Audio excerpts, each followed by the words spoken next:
Local news that matters on Local 44 News.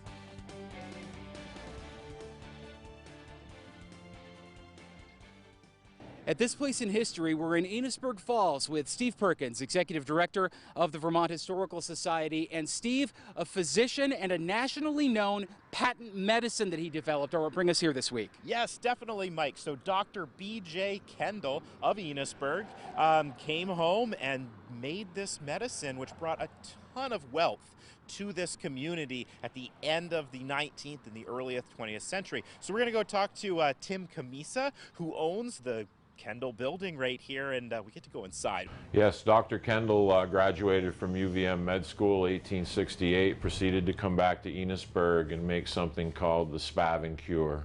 Spavin is the ankle joint in a horse. Early bottles that I have say for man or beast. The main ingredient was opium. Came in down through Montreal. I have a bunch of the crates that they were shipped in. But completely legal at the time that they were doing this, and that's part of this whole patent medicine industry in the United States. This made a fair amount of money. I have all his medicine sales while he was just down the street before they built this in 1880. This was the most state-of-the-art printing plant in 1880. Why would a patent medicine company need a state-of-the-art printing house? The company printed broadsides, and they sent out 17 teams of horses every spring. Those wagons carried full-color broadsides and were put in every livery stable, blacksmith shop, and any sort of horse-related business across the United States. You were telling us about some information that the author Gary Shattuck uncovered in his book about Vermont and opium that I found really eye-opening.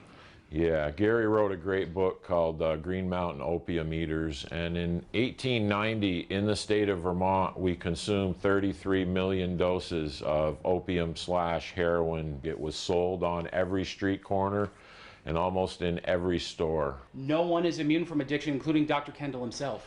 Yes, Dr. Kendall took on some business partners, and then around 1880 he was falling into addiction. He ended up being committed to a sanitarium in Chicago area and never came back.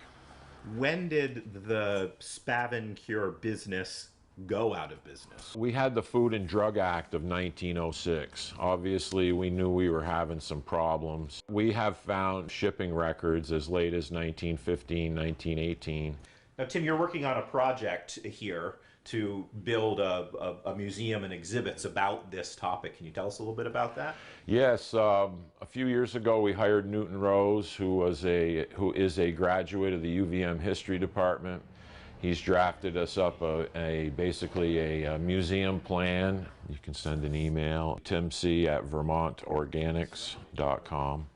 I like to show people the building. An over-the-counter remedy that turned patients into addicts at this place in history.